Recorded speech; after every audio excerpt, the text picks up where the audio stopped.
From the Clarke Ford Studio in Oxford, Mississippi, MBW Digital proudly presents the Oxford Exxon Podcast. I'd say thanks for tuning in, but why am I going to give you a round of applause for something that you're supposed to do, to be frank? And now, here are your hosts, Chase Parham. That broadcast school has really paid off. And Neal McCready. I deserve to be on TV.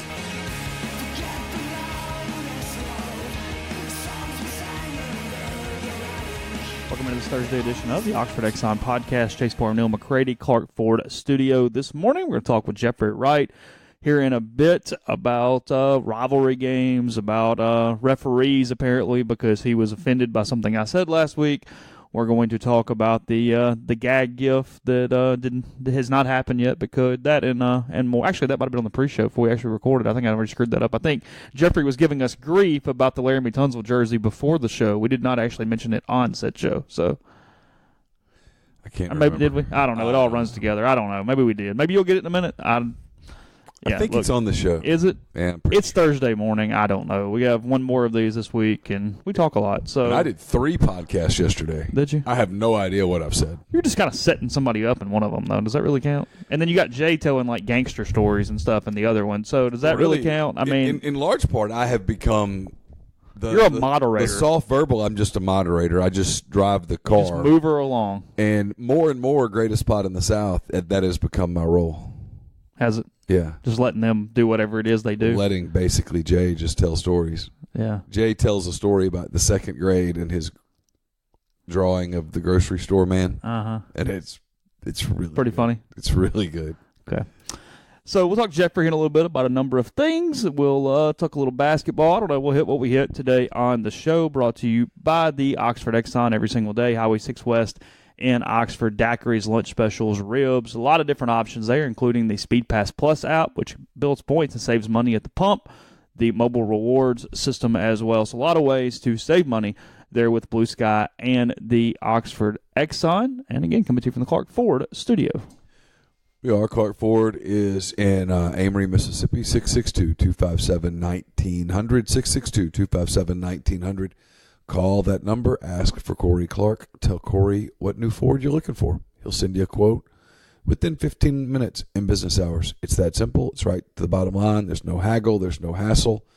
You ask for your quote, you get it, and then the rest is up to you. You can shop it around, look for a better quote, use it as a baseline. It's your time, not Corey's. Or you'll end up coming back to Corey, which is what I think you're going to end up doing. You're going to come back to Corey, and you're going to work out a deal on that new Ford. You'll love the product. You'll love the sale of the service. You'll love delivery options, all the things that they do. Corey wants to be your car guy. He wants to be your truck guy. Let him prove it to you. 662-257-1900. Mention at the end of your deal that you heard about Clarke Ford on the podcast. Mention any of our family of podcasts, and you'll save $500. Also, check out our guys at Blue Delta Jeans, BlueDeltaJeans.com. The website for that, where you can build a pair of Nilsman iron corduroy here in the last week or so. Did you? I ordered them. Yep. What color corduroy would we get? I got the light gray, the lighter gray, and I got sort of a blue accent, and I even added the second accent. Did the second accent? I felt a little. I was kind of feeling myself. A little confidence from McCready to do the second accent, stand out a little more, to not blend into the crowd with Blue Delta Jeans corduroy with the accent. Oh, just wait till the spring. Those pink ones eyeing you now? Oh, that's going to happen. They eyeing you? It's going to happen. Okay. They do gift cards. They do gift certificates. So use them for Christmas if you can't figure out what else is going on. People will enjoy that. So you're having to get resized a little, right? Yeah. I needed to get a little bit of a change there. So Did you have to add a little fabric or take some away? No, it's smaller. Yeah, I'll have to take them in a little bit. Oh boy. And I think I need to everything's great. I think I need to get a little more of a rise too. Like, just as I've worn them more, I've realized maybe some of the adjustments that I didn't notice early on, that now you go, okay, we can do this and do this, and just perfect that fit, if you will. So I'm starting to think that might be benefiting a little from my mornings with Jennifer Jacobs. Well, you get virtual high fives. I mean, it puts you in a really good mood. It gives you some pseudo-human interaction. This morning, I did a 45-minute Jennifer Jacobs class, and I burned 767 calories, which is really good. Congratulations. I know. I was pretty proud of it. Yeah, proud of you. I'll do a class later in the day. I'm surprised they don't like mail you like medals when you get over certain mileage markers and different things. I got a T-shirt after 100 rides. Do you get something after 200 rides? I didn't. So maybe I have to get to like 500 to get. You don't know. You haven't checked the loyalty program of the Peloton. No. I mean, when you spend $2,000 on a bike, getting a T-shirt really makes up for a lot of it. So I'm really impressed by the T-shirt there. I'm only like 2 months away from being paid off. Was it a comfort color T-shirt or just a poor Hanes? What was it? It was like a Brooks. It was a black T-shirt. No, it was. Was it dry fit? Or no, cotton? It wasn't dry fit, but it was that soft cotton. Okay. Like the Funkies T-shirt that I got. That Funkies T-shirt is awesome. That's what I'm talking about. It's comfort colors. Yeah, that's awesome. Yeah, that's my favorite T-shirt. Is it really? Yeah, it fits great. Okay, I love the way that shirt feels. I hear you. All right, moving on. Basketball, 7-point winners over San Diego last night. The Toreros. That's right, Toreros. Chris Bryant's alma mater. Yes. The San Diego Toreros. I was very disappointed in Ole Miss. I had encouraged them. Everybody at Ole Miss always looking for some marketing deal, you know. Chris Bryant night. Chris Bryant bobbleheads last night? Have Chris Bryant show up and sit next to me in the press area and let's have a conversation about the Cubs for 2 hours. Have that night. But alas, no one listens to me. 5 players in double figures, a lot of points on both sides. Ole Miss had a pretty substantial double-digit lead for some of the second half. Got 18 at one point. Yeah, got trimmed down there toward the end as the last minute took about 8.5 years, and they ended up winning by 7. They did cover. The line was 6 last night, but solid win for Kermit Davis's club heading into the next one. I would argue it's their best win of the year so far. You think San Diego's better than Baylor? Yes. Okay. All right. There's my hot take. Yeah, that's fine. I mean, San Diego had beaten Colorado and only lost by 3 to Washington. They're good. And had Ole Miss not played its A game last night, they would have beaten Ole Miss. But Ole Miss played its A game last night. Look, if Ole Miss could shoot like that night in and night out, they're really good. Better than I think they could be. Tyree was terrific. And I don't mean that for alliteration purposes. He was just really, really good.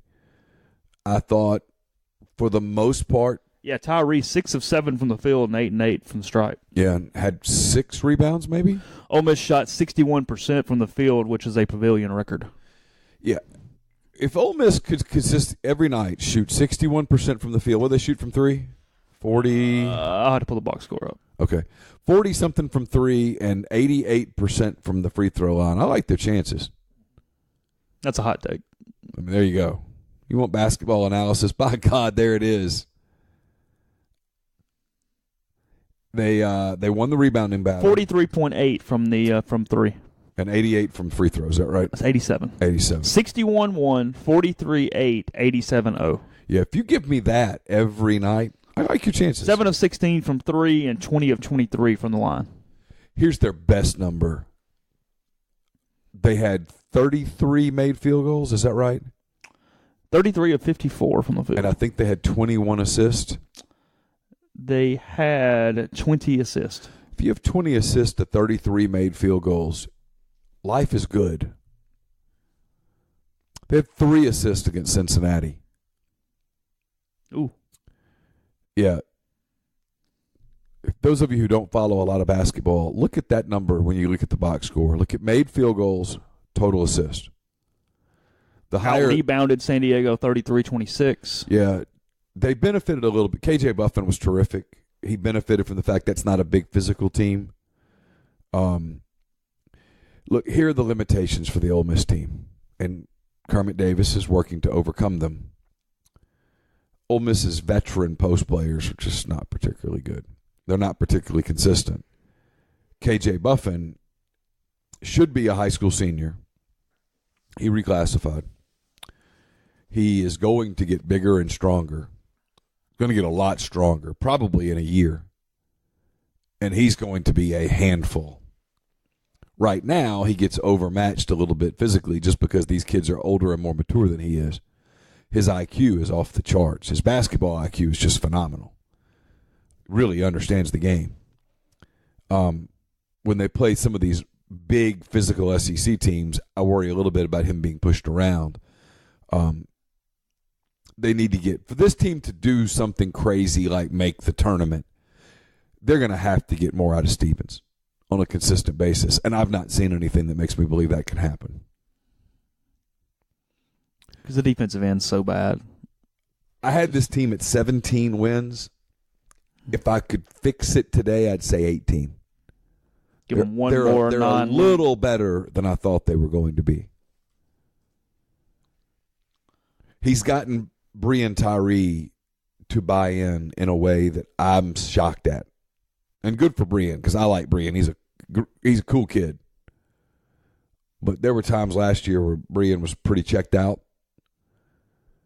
And it wasn't all AK before anybody does that. It was something more internal, I think. He's all checked in right now. He's the leader of that team. He speaks. They're 4-2 on the year. They get a bye game against ULM on Saturday at 1 p.m. in Oxford. And then a chance to go on a little bit of a run. They got an interesting game at Illinois State on December the 8th. And they've underachieved. Yeah, they were not going to have the talent they've had in some previous years. That's a very winnable game in Normal, Illinois. They got a chance to get to 6-2 there. For Ole Miss. And then they got back-to-backs against Southeast Louisiana. That's in Jackson. And then back in Oxford for Chattanooga on December 16th. So 8-2. And then interesting stretch there.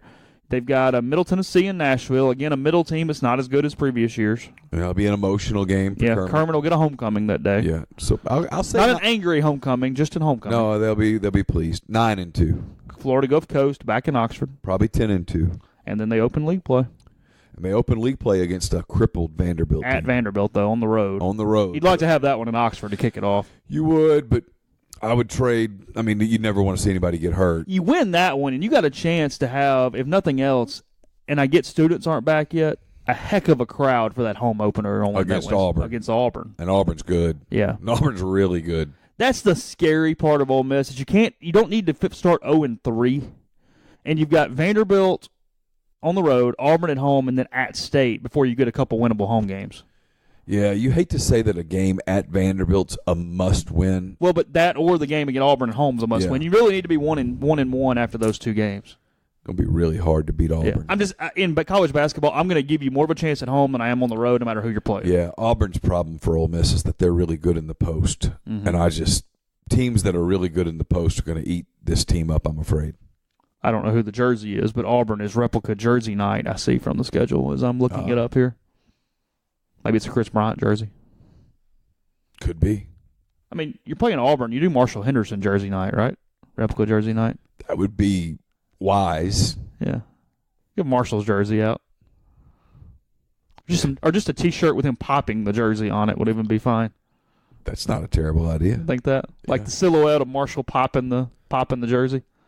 Yeah, I mean that would be more intriguing than say, Trevor Gaskins give away. No offense to Trevor or anything. Trevor's a good kid. I like him. A Neil Polonese jersey night. Like it's Neil Polonese. He held the record for most threes in a game at one point, I think. Yeah. Yeah. He lit up somebody in like a season opener. For some reason I was there. And he had some ability. Yeah. But there was also some psychosis that was involved. With a lot of those guys back in that era. That was a mentally interesting group. We'll just put it that way. There were some stories told privately about some of those teams. Yeah. Got a lot out of just some dudes. Yeah. So. I won't name the name, but no. There was one kid who, well, how'd you get him? He's pretty good. Well, a lot of people passed.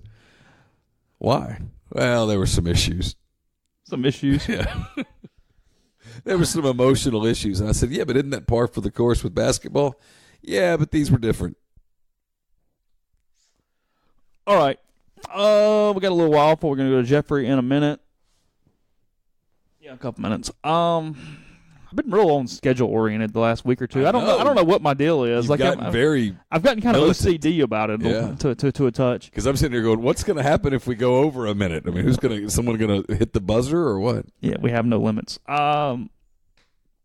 Not really anything to add to all the stuff we've been talking about the last few days. Ross put out a letter yesterday. Supporters got it, alumni, I'm assuming students too. I don't know. It kind of came from a lot of different places. I don't know who all was on the mailing list. Laura got the email. I did not, which is funny to me. You didn't get the email? No. It's it's just I got the email. Yeah, the people who said we don't claim you, there were two. I'm starting to think they had a little more pull than I thought they did. You think you got jerked off an email list? I'm fairly sure I'm off the rolls. You think so? I really do. You don't think you're getting in the alumni emails or any of the stuff? We get like alumni mail stuff that pops up, and it's always just in her name. Really? Uh-huh. It's not in my name. It cracks me up. I don't care. Is she a member of the Alumni Association and you're not? I guess so. Is that part of it? Maybe so. Okay. I'm asking. I don't know. I don't know. Laura McCready here.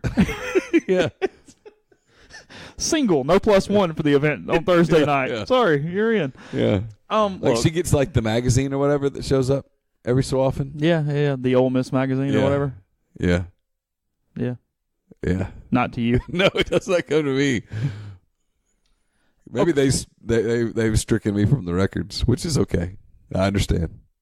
I haven't been the best alum in the world. You can read it. It's a lot of support Matt. It's a lot of just what they're trying to do. It's a pep rally letter. I mean, I think that's fair. The letter in and of itself is fine.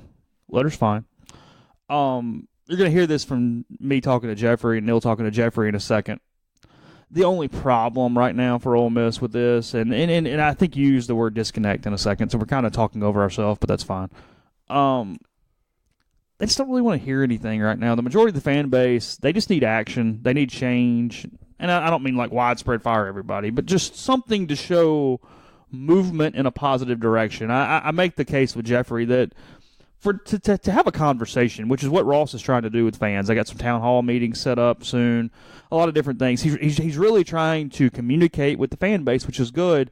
But what is a town hall meeting? You mean like a political town hall meeting where the people stand up and ask questions? Yeah, you have the ability to face-to-face talk with your yeah, I wasn't being critical. supporter. I was just trying to kind of picture what that is.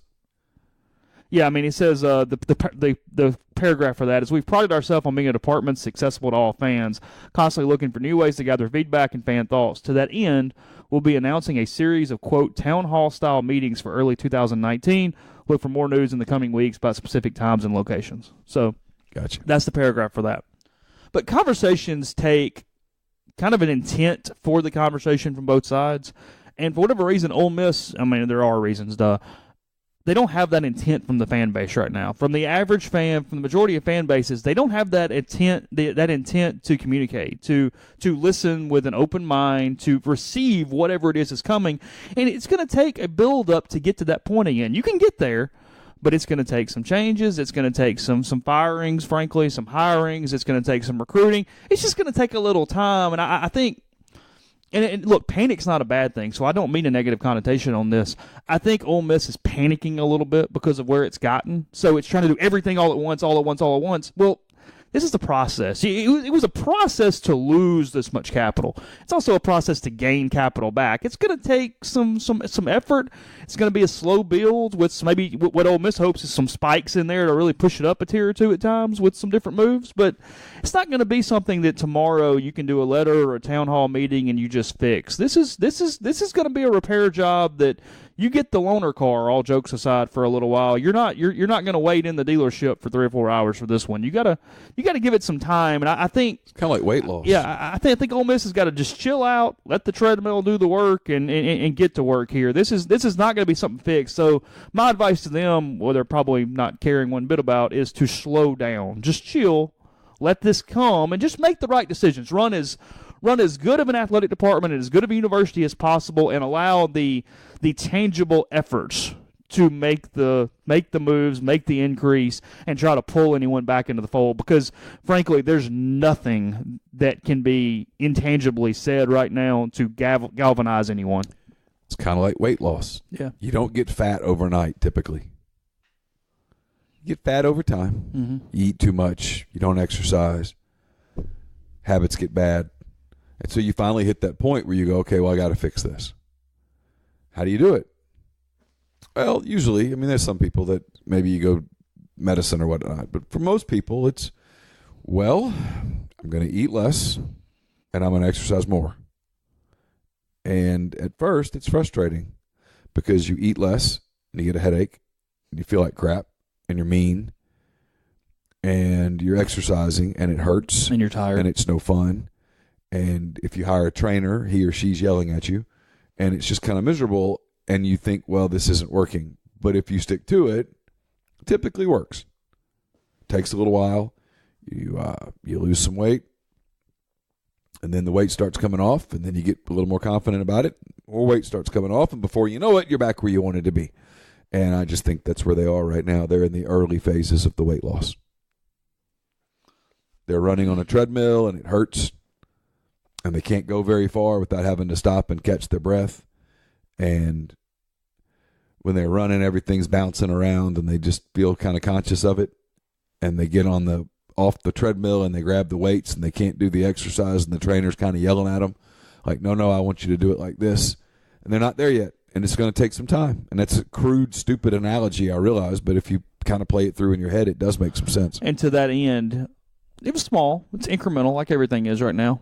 Ole Miss got some good vibes from its fan base out of the video of Matt consoling Matt Corral after the game Thursday night. He kind of grabbed Corral, brought him in. It was a real moment. It was a personal moment. It wasn't made for consumption. Or he said, "Hey, your time now. Calm down. Time to go. Let's get it. Let's be the leader. Let's do whatever." I mean, I'm not verbatim. I'm just giving you the idea of what the deal was there. And look, that's the thing. You can play to some strengths, and you can't create strengths with words. Matt's strengths is he cares a ton about his players. Yep. There's no doubt. They play for him. He cares Absolutely. about them 100%. He's invested in this process. Hate him, like him, whatever. You can't say that Matt Luke doesn't get up every day going to work trying to make this work and be better. No doubt. So you got this organic thing. Play to those strengths. Find those moments. And again, let them happen. You can't force them. That's the problem. Nothing can be forced here. But they got a really good one off Thursday night. So don't be robotic. Don't be fake. But allow for some of those interactions. Be human. Human. Let people connect to you as a human. That is the way this thing has to go as they move forward. He doesn't do particularly well on Monday press conferences. Guess what? I hate those damn things. Well, yeah, that doesn't matter. I don't care about that. But the people but fans started judging Monday press conferences. Yeah. Monday press conferences, let me let you guys in on something, are a giant waste of time. But that was just a symptom of a much bigger problem. It was. Yeah. But people say, well, he's not a great public speaker. No. So what? Okay. Who cares? His kids like him. Here's the deal. I think he knows this. I really do. I think he knows it. I'm sensing that this has been completely picked up. He did not get a honeymoon because of the situation. He inherited somebody else's staff, a staff that I don't think he would have hired had it been his staff.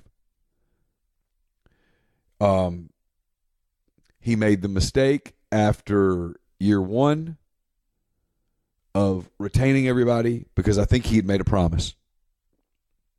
And it was his decision. It wasn't Bjork's. It was his. And now here we are. I think he realized early part of the season that this wasn't working, and he tried to protect the kids. He tried to deflect. He wasn't never going to say, hey, look, we don't have the talent here. We're not big enough. We're not fast enough. We're not strong enough. But I'm telling you, he knows it. And they're out recruiting their butts off right now. And I think he's trying to massage this early signing period. He's walking a tightrope right now between his staff and the signing period. 20 more days. Yeah. Now, If 35 days from right now, everything's exactly the same and you're complaining, I'm kind of with you. I'll be honest. I think he's got to do something. But I think he's going to. Yeah. I think this defensive coordinator is going to have, for those who don't have ESPN 11 at home, Chase is staring at the clock right now going, it's time to go to the break. Time to go to the break. You're good. For those that don't have, I do think this defensive coordinator, whoever he is going to have some autonomy to bring in some of his people. Maybe not all of his people, but some of his people. I do anticipate a change on the offensive side of the ball. I think everybody's doing this gnashing of teeth. There's very little doubt in my mind that there's going to be a change there, that they're going to bring in someone who makes more sense for what Matt wants to do. I do think Matt's putting his stamp on the program. Those that criticize that, hey, you should have done it a year ago, it's valid. Probably should have. It's fair. That is a fair criticism. But you can't go back and change that now. I do think it's going to be different. And then and this isn't me defending, because look, if the product on the field, forget wins and losses, Chase. If the product on the field doesn't look better, more organized, more efficient, all of those things next year, there's nothing anybody can say. You can have 8 gazillion town hall meetings. There's nothing anybody can say. But if the product on the field looks different next year, he won't be the first coach that failed at first, realized why he was failing, fixed it, and went on to have a successful career. And the people that say, well, there's just no way he can make this work, that's BS. Sure there is. Now, he's exhausted his capital and didn't have a whole lot of it to start with. And so he's absolutely the guy, and this is not a weight joke about Matt or anybody else, but he's absolutely the guy that right now it's day to day. It's, okay, today I got to take this step. And the next day I'm going to take another step. And the next day I'm going to take another step. And there's no quantum leaps to be taken. And the only way you rebuild capital as a football coach is through wins. And signing really good players. And it being obvious when you look at them on the field, oh, they're getting better. Yeah. It's my Cubs analogy from 2014. In the second half of 2014, even though the Cubs finished in last place in the National League Central, anybody who watched that team day after day, and I did for whatever masochistic reason, saw, oh, we're getting better. Yeah. Oh, we're getting better. Get your licks in now because we're coming. And sure enough, and that's where he's got to go next year. Because I don't think this is an 8-win team next year. I don't think this is a 7-win team next year. I think this team, if it wins 6 games, is an accomplishment. But I think there's a real chance they go 5-7 again. But there are different 5-7s. You can have a different 5-7 on the field. Yeah. We'll go to Jeffrey in 1 second. Before we do that, I'll tell you about Master Cuts, as they'd like to offer a variety of Christmas decorations to transform your house into a festive staple of the neighborhood. Everything from lighting and garland to inflatable characters. Whatever your vision may be, Master Cuts will work with you to design a custom display unique to your home. And the best part, all the decorations you pay for, you'll own them. Master Cuts will keep and store your decorations until they're ready to go up the next year, or give them to you to keep. The option is yours. So start that with your family today and for years to come. You call Master Cuts to schedule a free quote, 662-607-7773. Jeffrey Wright and all guests join us on the Patterson and Earhart hotline. Patterson and Earhart, attorneys at law. They specialize in personal injury law and real estate law, but theirs is a general practice that can handle any of your legal needs. When you contact Patterson and Earhart, you speak to one of the partners in the firm, and that's who will handle your case, not some paralegal at a faceless corporate firm. If Patterson and Earhart can't help you, they'll refer you to someone who can. John Calvin Patterson and Wes Earhart are Ole Miss guys. They're local guys, and when you call them, you're going to get one of them on the phone within the same day, guaranteed. So whether you've been injured in a car wreck or have other legal issues, give them a call, 662-526-1992, or check out their website, pelaws.com. Your initial consultation is free. We're also brought to you by Dead Soxy. Check out the limited edition Rebel colored socks. There's a limited quantity, only 100 of each style available. So if you've been on the fence, this is a great place to start with the brand. These have an introductory price point at only $20 before the Rebel Grove discount. After that discount, it's just $15 a pair. This is the exact sock they make for their custom clients. So if you're interested in the custom socks, try a pair of the Rebel socks to experience the difference a quality sock makes. Powder blue colored socks can be a challenge to find, but Dead Soxy's got you covered. They've got the styles and colors to appease any Ole Miss fan. These make a perfect gift for the holidays. Your stocking stuffer solution has arrived. So go to deadsoxy.com/rebels or find them on the bottom of the page under the styles heading. You get 25% off by entering promo code Rebel Grove at checkout. Whoa. There was a crash. We've got speed bumps on my street, and some of the idiot truck drivers who get on it, they're either like, I don't see it or I don't care. Not my damn truck. That was really loud. I hope the axle blew on that. That'd be awesome.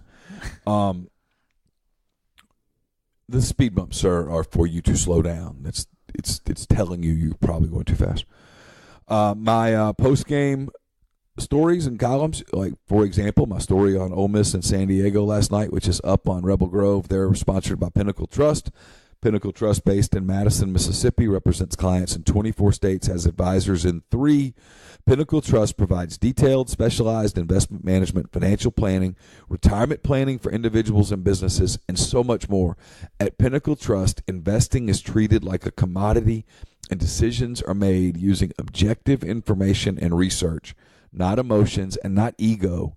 So regardless of your level of wealth, whether you're rolling in $1 million a year or whether you're making $50 a year, Pinnacle Trust will sit down with you, listen to your goals, study your expenses, listen to your dreams. What do you plan for retirement? What do you want for retirement? And then they're going to put a comprehensive, detailed financial and retirement plan in place for you. Cookie cutter financial planners do not do that. Pinnacle Trust does. They build a box, if you will, just for you. So to learn more about Pinnacle Trust, go to pintrust.com. That's PINN trust.com. Mention you heard about Pinnacle Trust on the podcast. You'll get 10% off your first year's fee. Now, Jeffrey Wright on the Patterson Earhart Hotline here on the Oxford Exxon podcast. Jeffrey, good morning on this Thursday. A lot to get to here in the next few minutes. We actually had sort of a little pre-show rundown there, so we'll hit it in a second. But I'll start here because we First time for everything, literally. Show prep. Who knew? Yeah. I'll start here because it's what we've been talking about all week. What? We can do that? Who knew? I know. Well, we turned a new leaf, when you're dealing with everything we're dealing with. We thought, we might want to know sort of what we're going to say over the next 90 minutes, but who knows? Because apparently people are actually listening. I forgot. Hold up. I forgot. I'm mad at both of you. Okay. Why? I want my apology. For what? For what? That gag Christmas gift that you suggested publicly on your extremely popular talk show yesterday, that triggered me. Yeah. Well, just wait till you hold those fabrics in your hands. So, true story, I told the girlfriend I did what I did. I got out in front of it. Here's a tip, Ole Miss. When something's going to happen, you can go ahead and get in front of it and tell the story that you want to tell. So when y'all proposed the gag gift Laramie Tunsil New York Giant football jersey, my girlfriend and I went to lunch yesterday, and I just let her know that if she was thinking about getting that gag gift, that I had something way worse planned for her, and I'm not gonna. I was letting her know I am actually going to go through and buy the way worse gag gift for you preemptively, and that way I would not have to have dealt with. This is not a threat. This is a promise. is what this is. Oh no! And it was one of those situations where I told her I was going to have during the holiday season. I was going to have her terrible, horrible gag gift on me at all times, so that if the moment ever occurred where she did that to me, I would immediately trigger my gag gift and give it to her, which was way worse. You're still in the go to lunch phase. How long does that last in the relationship? Oh, that's actually the first time we've ever been to lunch. Oh, was it really? Which was the ironic part. Gotcha. It was like a nice thing, like where we planned, like, hey, let's go to lunch and whatnot, and then I immediately got called in to fill in at the 2:00 show. So what we were thinking would be like a relatively pleasant lunch got cut to like 35. Yeah, no 3 martini lunch on this one. All right, you're watching from afar. You mentioned it jokingly a second ago. Let's spend some thoughts. All the Matt Luke, Ross Bjork stuff, handling message. What's been the overall Jeffrey Wright take from that? I thought it was a decent start. I think there's an effort. I don't know. I mean, to me, like, it's all lip service until it's not. I mean, is that a fair? Is that a fair conclusion? That's more than fair. Yeah, because my general take is there's nothing that can be said at this point. It's all about action. It depends who you fire, who you hire, and what you do moving forward with all your programs. Period. Like that Ross sent a letter out yesterday, and I'm not making fun of the letter. I'm just saying there's nothing you can say right now. Completely agree.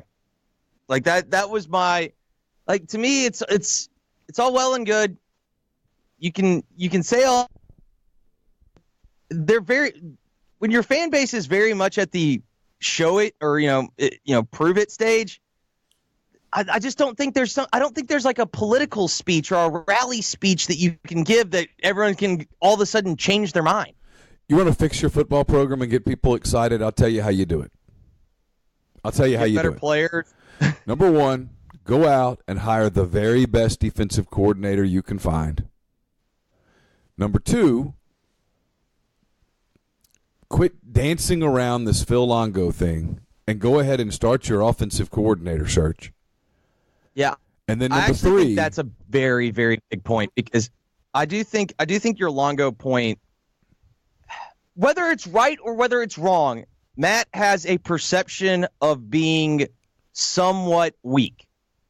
In high school, we would call this, and you're trying to change the narrative around your football coach. You're trying to change the narrative around your program.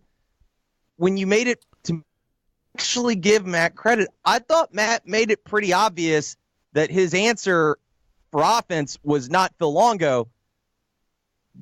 But there's a reason why you're the head coach, man. Like, I think far often with the market rate for coaching salaries, I think coaches have started to forget exactly why they get paid what they get paid.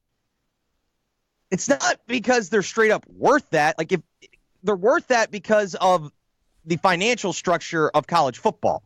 You don't have to pay the players. You only have to give them a scholarship. You now have this massive influx of television revenue, and you can't give it to the talent.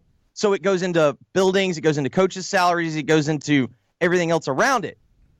It's very similar to like Mike Conley's contract. When Mike Conley got the huge contract, everyone goes, "Oh my God, Mike Conley Jr. getting $170 million or whatever he got." I think it was 147, whatever it was, and everyone flipped out. Well, Mike Conley was in the position where the NBA got all of their TV revenue, and they all had to jack up the salaries. So everyone freaked out about that. But all these coaches are doing this thing of, well, this is what I'm worth and all not. At the end of the day, you're getting paid to make these decisions. And I just don't think dragging this out just because you might lose one or two recruits. And Neal and Chase, how long have you guys covered recruiting? About 10 years. About 20 years or longer. At the end of the day, it may affect one kid, but it's going to be like the highest level kid. Like, I don't think you're going to lose a program-changing player because you got rid of an offensive coordinator who was on the recruiting trail. Yeah, but and to finish what I was going to my list, number 3 on the list is go get players. I mean, that's it. That's it. That's the only way you're going to do it. I'm not making fun of anybody, but town hall meetings, emails, all that stuff, it's falling on deaf ears. It's the one area where I think there's a disconnect there. I think there's a sense, and no one's told me this. I'm just kind of guessing.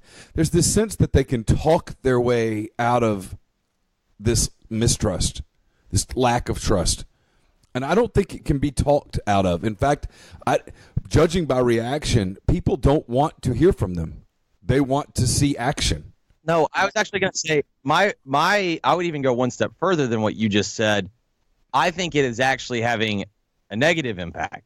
I think it is people are thinking for whatever reason, and most of it is largely founded. Ole Miss people do not have a giant trust of the people in charge. And so situation where every time they talk, everyone thinks they're spinning, everyone thinks there's an agenda, everyone thinks there's an emotive behind it. And I almost think it's starting to like every time they do anything, it's starting to rub people the wrong way. Even if I think even when I think it is legitimately founded and the heart is in the right place. The agenda is all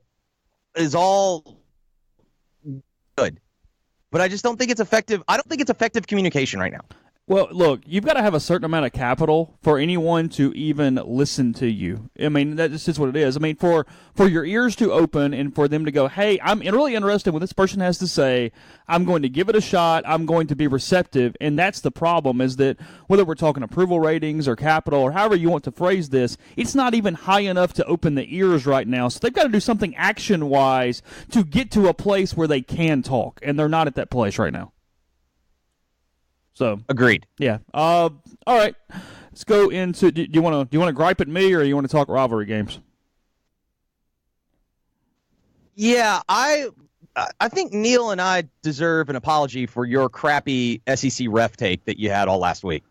What was that? Because your whole deal about how you weren't quite conspiracy level there, but you were pretty darn close. Like if there really were a conspiracy, last week LSU was going to win that football game. No doubt. Because that would have given the SEC more teams in the New Year's Six. Instead, you let A&M win the game, and shout out to everyone involved in that process. You gave me the single greatest Thanksgiving miracle. I got to watch Ed Orgeron lose a football game in which he got a Gatorade bath. I cannot describe to you the feelings of joy, the feelings of just pure euphoria that experience gave me late on Saturday night. So thank you for that. But Chase, there's legitimate data out there that suggests home teams do get, like, people have done, home teams do get calls. These officials are bad. Like, it's been consistently supported for decades. Like, I don't know, man. I think I'll let anything I said with, I do not think there's a conspiracy, actually.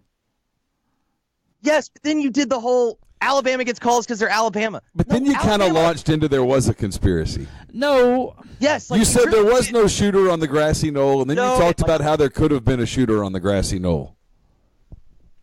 Yes. The whole premise. Basically, all you were saying is your premise is it is not coming from the SEC office. And I don't believe there is a conspiracy coming from the SEC office. I don't. Just from the building next door to the SEC office. The coffee shop you down were the also street. implying that there are outside pressures. Here's what I think. I'll say that You did. I would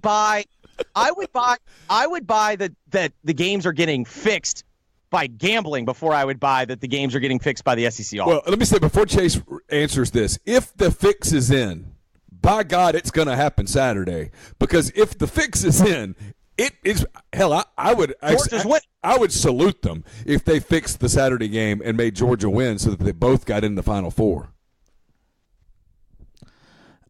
I think and then just kind of wink at the camera. Yeah. You know what we did. Look, I think better teams get calls. I think home teams get calls. Hold on. Hot take. So the team that has better athletes commits fewer penalties. That's the premise of your argument. But I think even the benefit of the doubt on marginal ones, I think good teams are expected to play cleaner. Who had more holding calls? Pierce Burton or Laramie Tunsil? I don't know. Pierce Burton. I don't know. Sure.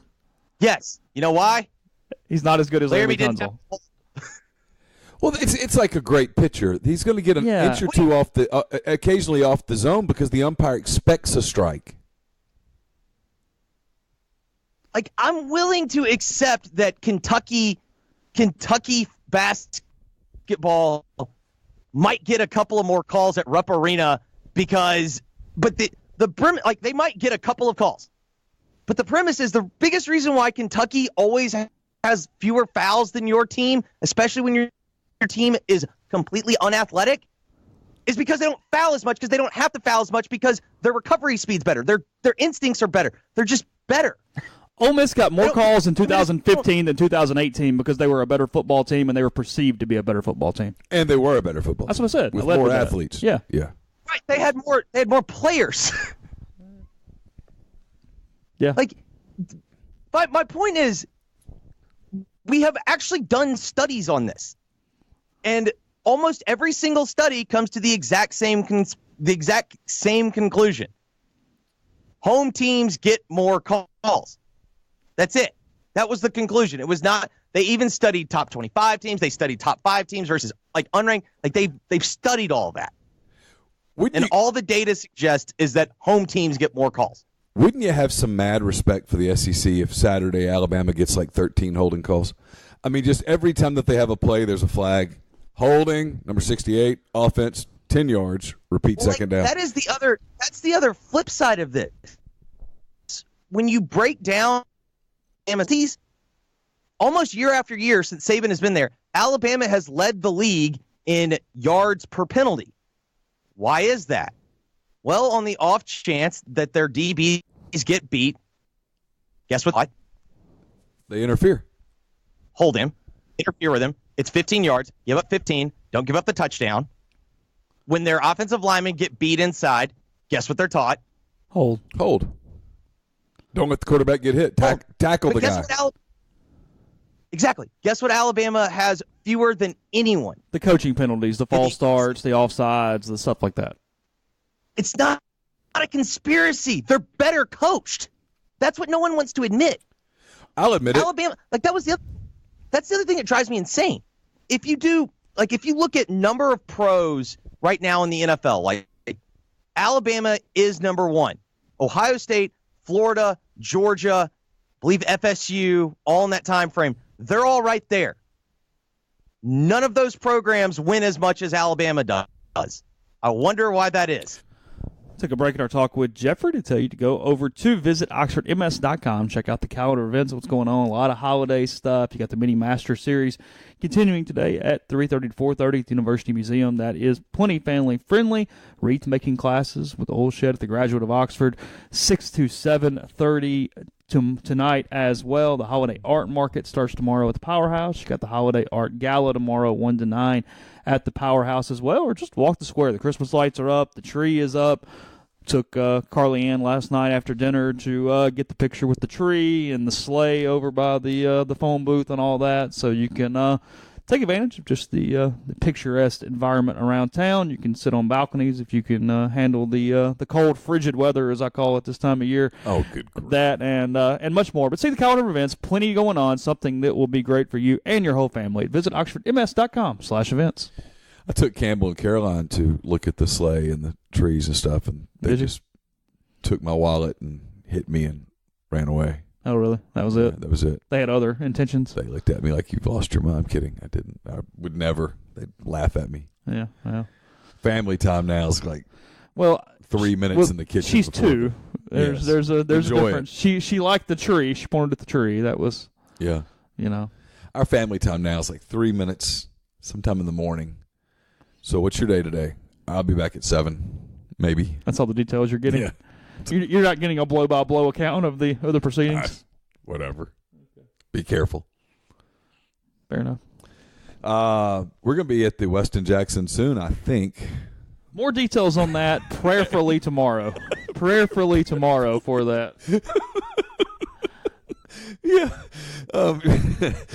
But you can join the Westin Jackson now for their inaugural event, the Festival of Trees. It's a community-wide event. The Westin Jackson's partnered with Eventful, Visit Jackson, Friends of Children's Hospital, and many others to create a one-of-a-kind, all-month-long holiday event.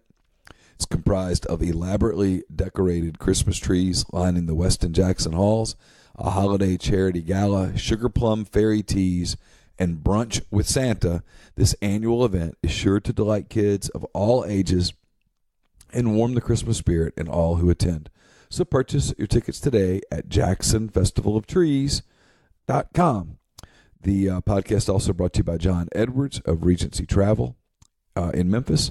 If you've been thinking about that golf trip with the guys or an anniversary trip, maybe to Paris or England or wherever it may be, if you're thinking about going on that spring break cruise to the Caribbean or to a resort, or you're looking at places in Florida, whatever it might be, going to Scotland, Ireland for a golf trip next summer, you need to get in touch with John, and you need to do it now. He's part of Virtuoso.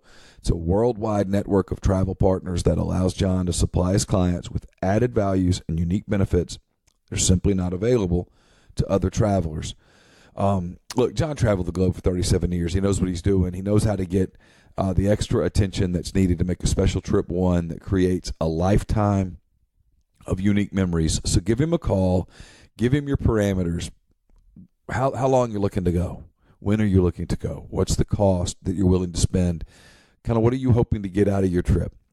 And then let him do the work. Let him do the searching. 901-494-3387. And no, you don't have to live in or near Memphis to take advantage of his services. Send him an email, jedwards@regencytravel.net. First-time clients save $50 off their first book trip by telling John that you heard about Regency Travel on the podcast. Now back to Jeffrey Wright.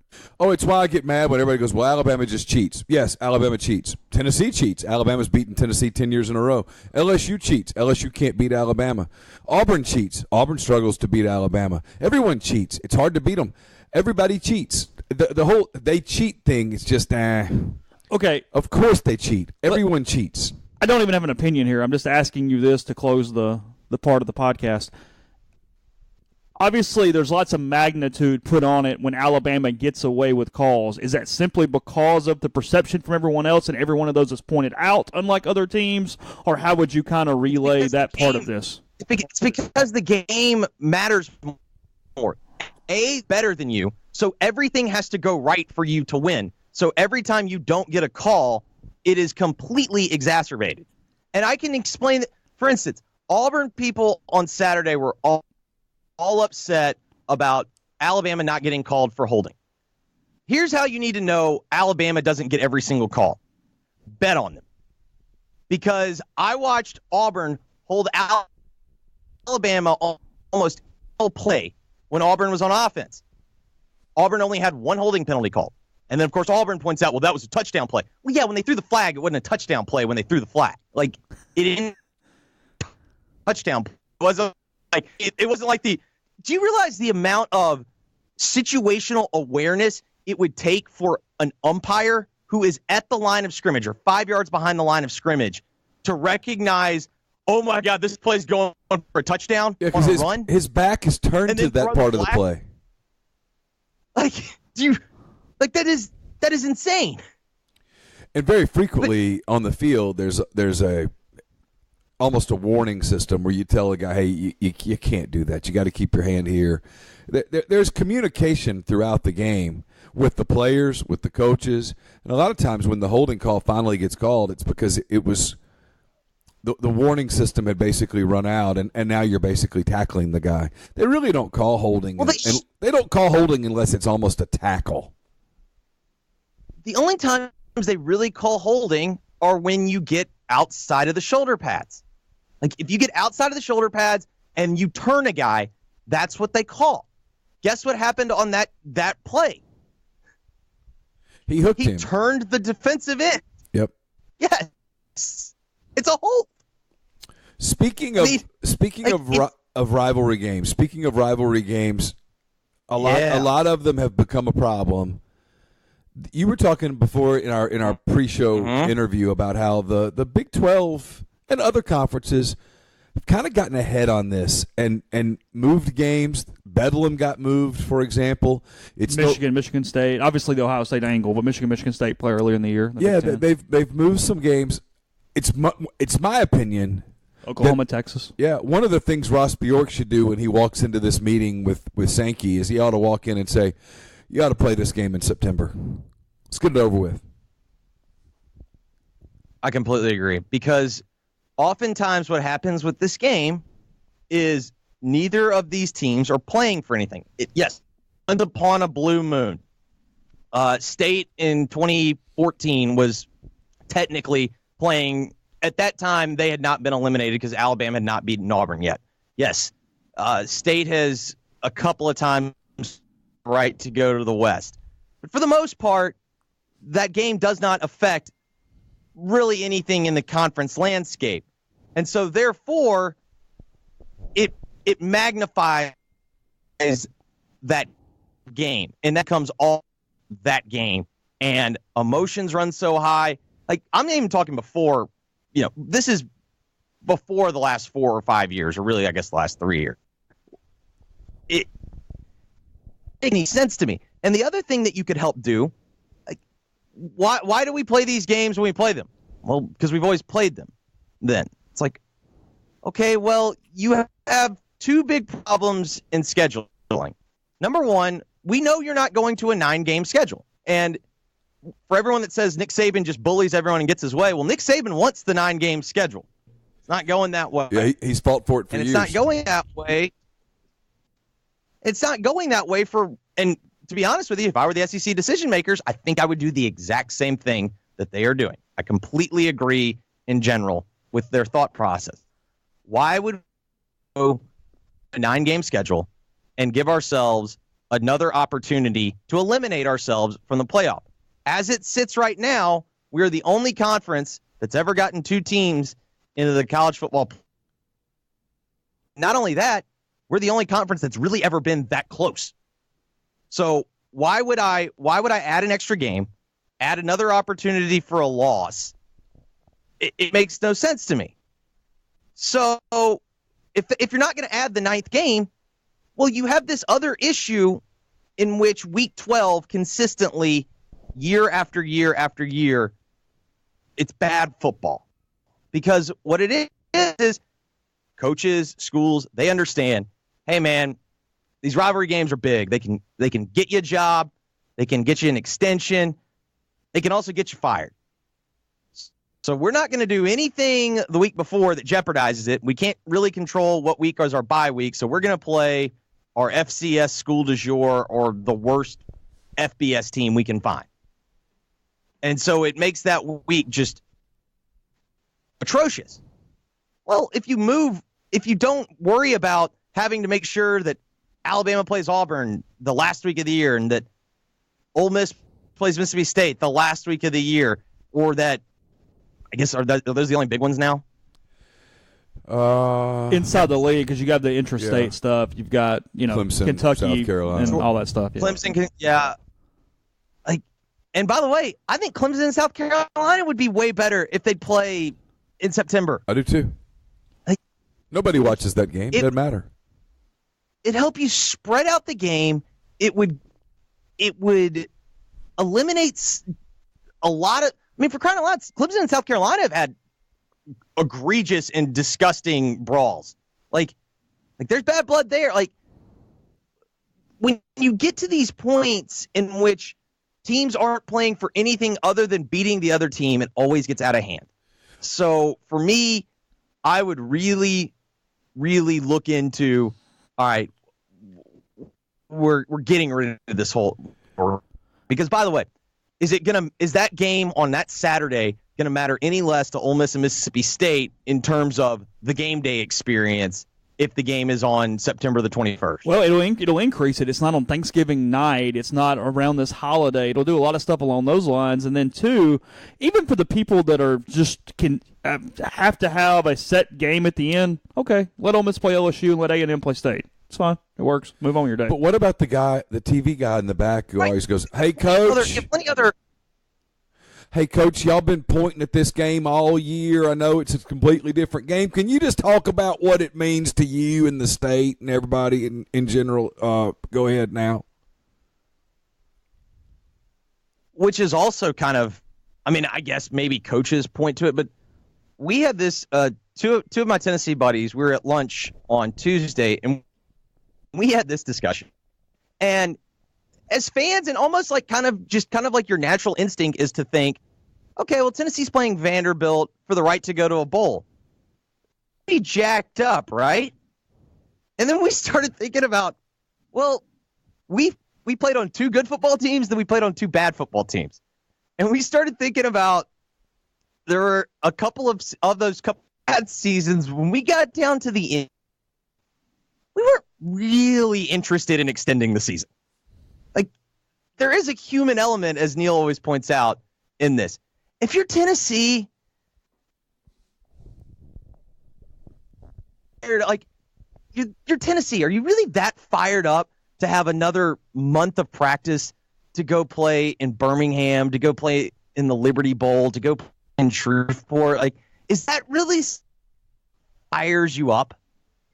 Well, of course not. I mean, whether or not it's whether or not it's accurate, most of the guys that signed with Tennessee, they weren't signing with Tennessee to go play in the Independence Bowl. Well, that wasn't their idea. I'm not saying it's right, but that's not why you signed with Tennessee. Well, Romero always talked about that, about how much they dreaded that Music City Bowl in Nashville their senior year because they thought they were going to Florida and they were playing for bigger things, and they went, oh my God, we have to go play in the snow. And frankly, they didn't give a crap the whole week.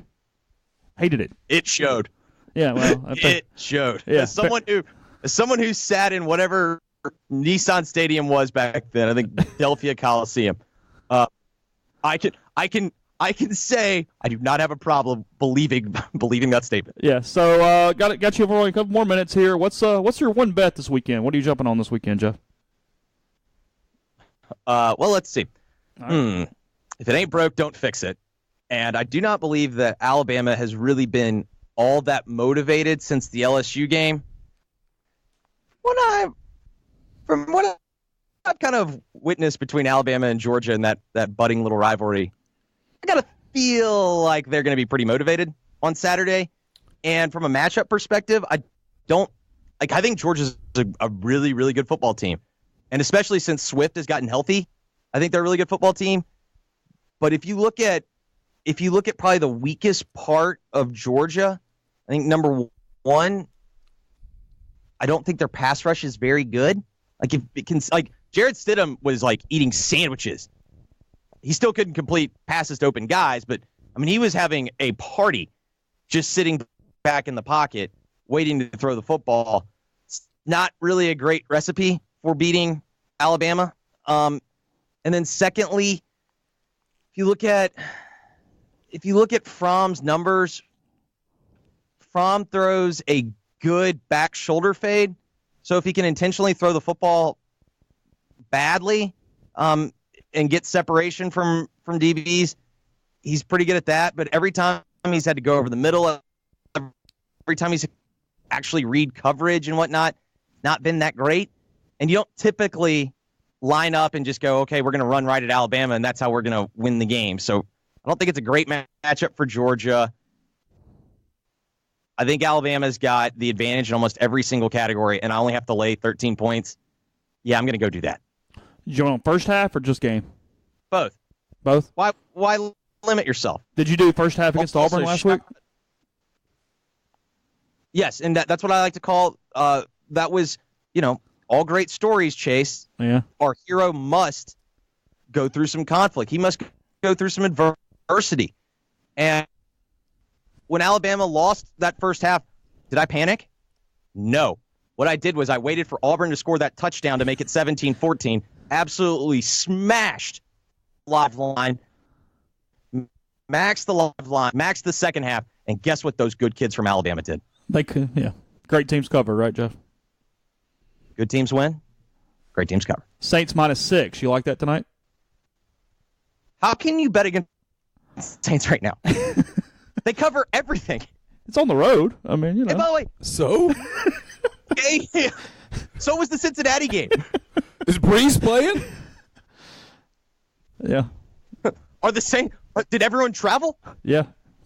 Kamara got on the plane. Peyton and them going to be there? Yeah. Yeah. I like their chances. What's even better about the Saints' ability to cover is Peyton's losing his damn red zone by all this Taysom Hill crap. Yes. He's giving defenses plays, and they're still covering by multiple touchdowns.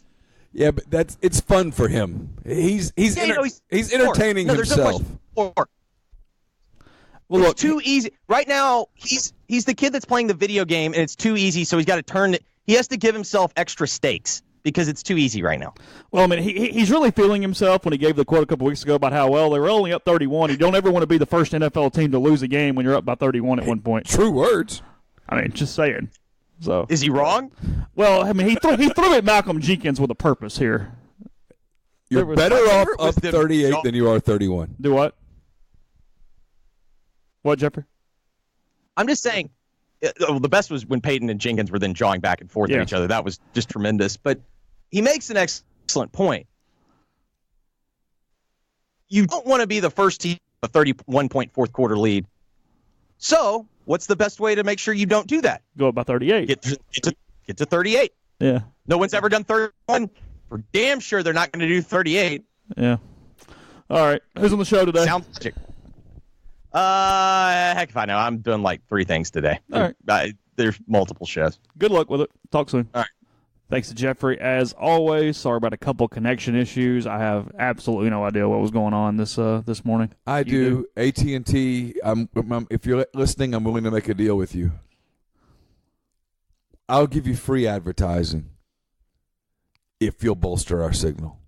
This is ridiculous. We should be getting the digital thing by now, but for whatever reason, we don't. 200 yards from here, they do. Mm-hmm. We don't. I'm willing to cut a deal. If you're listening, and judging by the numbers, bound to be somebody that is, I'll work something out. Fair enough. Get in touch. It's easy to do. If you don't like me and you'd rather deal with him, you can. It's going to be my house. That's where we do it. But whatever, we will make it work. I'll speak highly of AT&T. I might not mean what I say, but I'll speak highly of you. Make it work. We've come a long way since we just called Max South the drug front for 3 or 4 years. So, you know, we've not ready to rule that out. Not ready to go yet. Are you? No. That day I called because I was having some issues where only at my house would my computer not work. And I go, sir, it's your computer. I said, no, sir, it is not my computer. And he goes, okay, well, hit these buttons. And I said, I don't have those buttons. What are you doing? And he had pulled out an instruction manual from 2006 to go through. And I said, you know, we're like 8 Apple software updates or whatever since then, like operating systems. And then he offered you some meth, right? Pretty much, yeah. It was Walter White on the phone. Yeah. We, switched over to Heisenberg at that point, so yeah. that's where we were. So, if you do build a house or you're trying to buy a home that already has the fiber optics and everything built in, maybe you got to close that deal with a mortgage broker, Community Mortgage, Oxford, Memphis, Soto County, and Chattanooga. Underwriting and processing done in Memphis. You're getting local underwriting and understands your market. Leader in condo financing and the float down option, which allows you to lock in the current rate. But if rates come down where you close, you get that lower rate. 662-234-2704, or you can find Jason Lowe at JLowe at communitymtg.com. The podcast also brought to you by Grenada Nissan. If you're in the market for a Nissan vehicle, look no further than Grenada Nissan. They have a complete selection of new and previously owned Nissan vehicles. Go in, test drive one today. Tell Gene and Sandy that you heard about Grenada Nissan on the podcast, and or at rebelgrove.com, and you'll get Rebel savings on top of the already great deals at Grenada Nissan. It's GrenadaNissanUSA.com. The Ole Miss women's hoops team in town tonight in action against TCU at 8 p.m. Tickets can be purchased by visiting OleMissTix.com. The men's season, as you know, is underway. You can get the new Pavilion Mini Pack for just $65. Tickets include games against Tennessee, Auburn, and select non-league games, as packages are fully customizable based on your schedule. For more information, visit OleMissSports.com. Click the tickets link. The Ole Miss hoops team returns to action again on Saturday. It's a powder blue out at the Pavilion. Ole Miss plays the University of Louisiana at Monroe, as the Rebels will debut their new powder blue uniforms. Tip-off is set for 1 p.m. Tickets can be purchased by visiting OleMissTix.com. The podcast is also brought to you by Harry Alexander. Harry is an Oxford-based RE/MAX Legacy Realty agent. He's been in Oxford more than 4 decades. No one knows the residential and condo market better than Harry. Go to his site. He'll prove it to you. HarryAlexander.com. Click on the Properties and Neighborhoods tab. Filter through by what you're looking for. And then send him an email. It's ha@harryalexander.com. Podcast is brought to you by G&M Pharmacy there on South Lamar in Oxford. Go in, get your flu shot. Just look around. They've done some remodeling.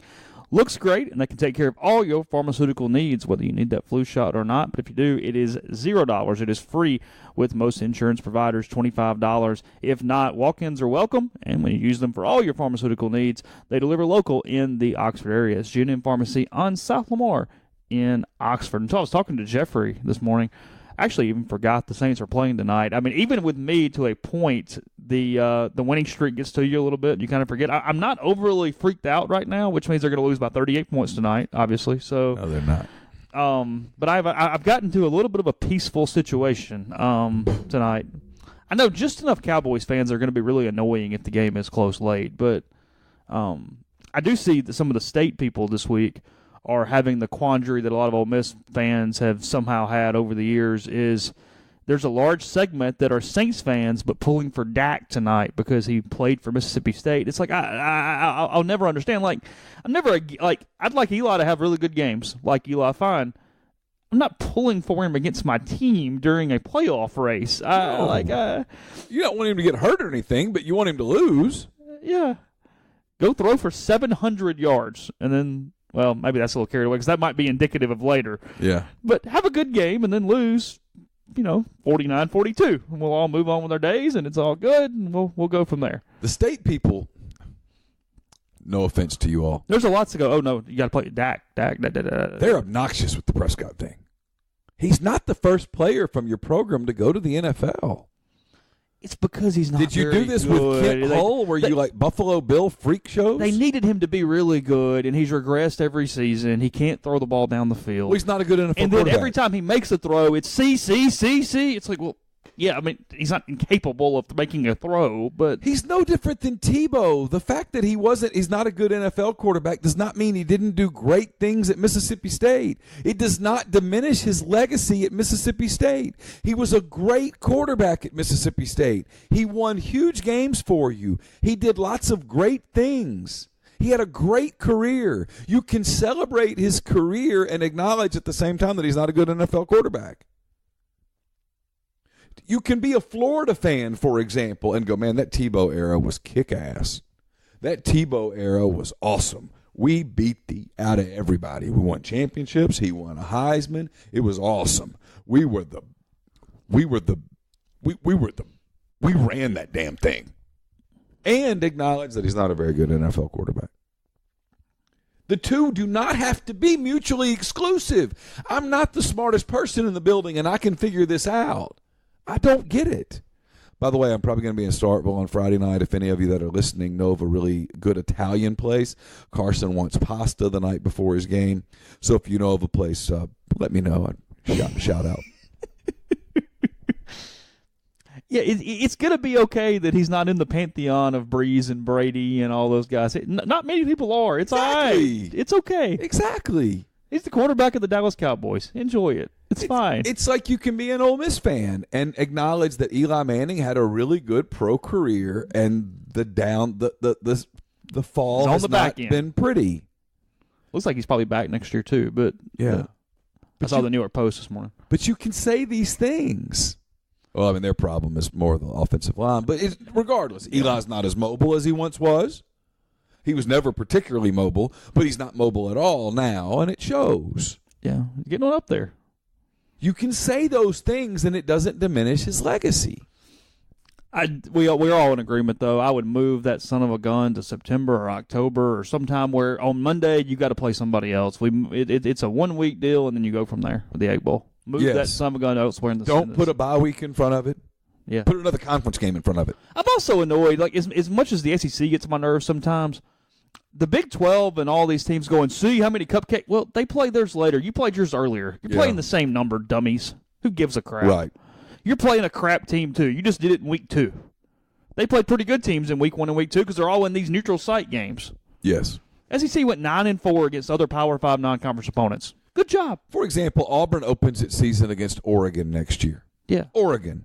So at the end of the season when they play Central Kentucky State, they just swapped the dates, guys. You played Central Kentucky State in week 1. You played them in week 1, and they played Oregon. They're playing them in week 11, and you're not. It's okay. Good grief. I get worked. Who gets worked up? Did the world stop because Alabama played the Citadel? I thought I was going to beat anybody that played anyway. Citadel gave them a game. I mean, bring Ohio State down there. It wasn't going to freaking matter. At least the Citadel got some money out of it and showed that the guy running their Twitter account's pretty damn creative. He was fine. He was great. Yeah. Calling out the other programs in the league. Yeah. Whatever. We scored. Look, hey, at Mississippi State and LSU, we scored. That wasn't so hard. That's great. He was the lighter, funnier version, frankly, of even the 16 seed during basketball season. That grated on my nerves over time because they went so far and so long with it to where the joke was kind of over. Whoever that was. Yeah. Baltimore, Maryland, whatever. Yeah. I was just kind of tired of it. He annoyed me, but this was funny. You knew it was funny because the Alabama fans were retweeting it. They were having fun with it. Which takes a certain level. You've got to be really creative because they're very serious. Very serious all the time. I did love a few weeks ago when it was, I guess, Duke or whomever that Virginia beat, and somebody tweeted, well, they finally beat a team with 16 by their name. It was really, really good. I thought, that's not bad. I think it was Duke. I think Duke might have been maybe it was Duke or TCU. Maybe I don't know. Either way, whatever. It does not matter at all. But yeah, I think I gave Jeffrey the right line. I think the Saints are favored by 6 tonight. Lay them in that one. Well, you're laying them every week, no matter what the line is. You're getting to that Patriots point a few years ago where just do it. Please tell me when it hadn't worked. No, they even covered against the Falcons last week, didn't they? Yeah. It was 13. They won by 14. It was close. They covered. 14's bigger than 13. If we're going to do close, can I go back and revise Neil's picks for about 14 weeks? You could get close, couldn't you? Because if close is my benefit, I can change my record. Let's see. I need to go to NFL, not college. The Saints do not get to play a college football schedule. Bears play the Giants this week, and the story is still Trubisky. But again, you get the bad team. They've gotten really good about that schedule running into the right teams to be able to pull that off. Catching some luck. Yeah. If you played the Rams this week, you're unveritably screwed. Yeah, luck counts. It does. It's on up. I'd play Chase Daniel against the Giants. It's at 7 or 7.5, depending on your book. This tonight. Lay them. Saints and Cowboys. I'm good. You good? I'd lay 10. You lay 10? Yes. On the road on Thursday night. I don't care. Both teams played Thursday night. Prescott still playing quarterback. Yeah. Y'all got Breeze? Yeah. Yeah, I'm good. Against the spread, the Saints have won. How many games they played total? 11. They've won 9 in a row against the spread. It's pretty good in the NFL. Yeah, they lost the first 2. They started 0-2 against the spread, and then have won 9 in a row. They probably like that Tampa game back. You think? Well, they got really lucky, though. They barely beat the Browns even the next week, and it was pretty ugly. I'd already written them off. I mean, I said, okay, I'm glad I'm not having any emotional capital on this season. We're just going to move on to 2019, and now here we are, and I see what's coming. So, a lot of unders, actually. What's coming? Oh, they're going to lose the divisional home playoff game. They're going to beat the freaking Panthers are going to beat them in a home playoff game in the second round. Nope. That's what's going to happen. There's one team in the NFC capable of beating you in a playoff game. The LA Rams. The Rams. There's one team in the NFC capable of giving you besides the Rams. The Bears. Capable of giving you an interesting game, and that's the Bears because of their defensive secondary. It's really good. Their problem is they have to play the game in the Superdome. And their problem is they have to score. Yeah, and Trubisky in a first playoff game in that environment probably will not handle it particularly well. He'll make a couple of mistakes, and that'll be that. Yeah. And then the Bears, a year from now, if they add to this, they might be hell to pay. So, close here. Videos coming out in the last 12, 14 hours. We've given him a lot of credit at times this season. Ed Orgeron showing more restraint on Friday night, whatever game that was, A&M and LSU, as the new videos show that former LSU assistant, now A&M assistant, Damian Craig, acted like a complete and utter moron. Yes. Acted like an idiot. Yes. Should have been hit by someone, frankly. I'd like Kevin Falkad to have hit him at some point. Watching the video that SI put out last night, yeah, I'm not sure that I would fault Orgeron had he struck him in sort of a defensive manner. Because you weren't real sure what he was doing right there. Yeah. Had Ed, because he got within 2 or 3 feet of him. Running.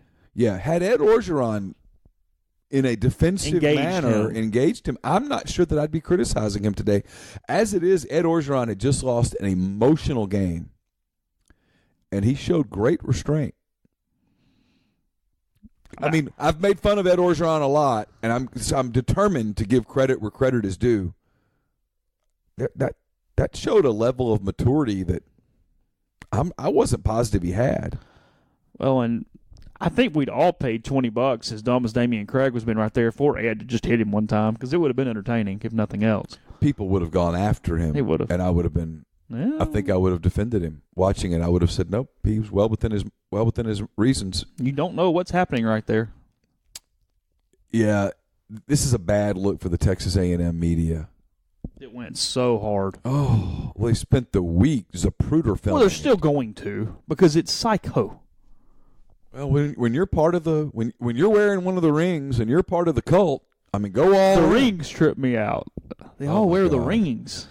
And everybody's it's like the ring in House of Cards. It's like the big deal. You got to show Everything's it. with the ring. Oh, they were. They clack them on the table all the time, wouldn't they? Yeah.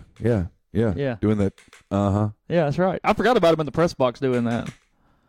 Oh my God. It was the best part of College Station in 14 is that they moved away from us, but that allowed us to move away from them because they were, as that game got going, they wanted nothing to do with any Ole Miss talk whatsoever. So all the A&M media moved all the way to the far literally left. Picked up and moved their stuff. I mean, because that's a huge press box.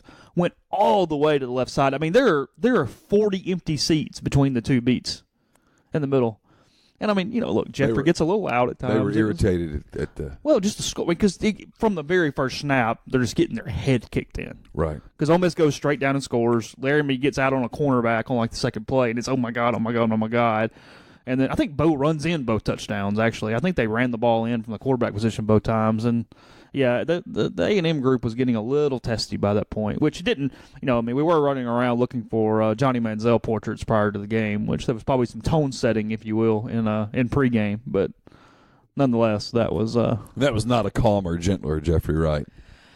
He was high strung. I think he'd admit that at that moment, that night. He was excited. So we were taking it in. But anyway. The podcast also brought to you by Oxford University Bank, OUB, locally owned and operated right here in Oxford. When you deposit money at OUB, that money and the vast majority of the bank's profits go right back into the Oxford community. OUB gives you the comfort of home and all the benefits the big mega banks provide, all the technology and products you can want, all with the personal touch. When you call OUB, you don't have a 5-minute wait. You don't press a bunch of buttons. You get a person. OUB also offers its customers the absolute best cash checking account. It's called Kasasa. And with Kasasa, OUB will pay customers 2.5% interest on their balances up to $50,000. To learn more about OUB, check out liveoxfordbankoxford.com or call 662-234-6668. OUB is FDIC insured. Megan Phillips with LAH Real Estate is the person to call for all your real estate needs in the Birmingham area. With almost a decade of experience, Megan's knowledge and expertise can help you buy or sell your home today. So visit her website, meganmphillips.com, MEAGANMphillips.com, or call Megan at 205-602-7929. And registration for the spring soccer season and the Oxford Park Commission has started. If you played in the fall, your child played in the fall, the cost is $35 to rejoin his or her current team. And for those signing up for the first time, it's $55 to sign up and play this spring OPC out at F&C Park. It's a gorgeous facility. You'll love it. Your kids will have a great time. Leagues are open for ages 4 to 15. For more information, visit oxfordparkcommission.com. So we will be back with another podcast tomorrow. We have some updated defensive coordinator nuggets on the board yesterday, so check that out. Those are also linked to the front page, so you'll see those at rebelgrove.com. We got post-game stuff from Ole Miss basketball, got some recruiting, got plenty there, and more as the week goes on, including hopefully a little more announcements or two tomorrow as well on his Potato Luck podcast. So we'll talk to you then.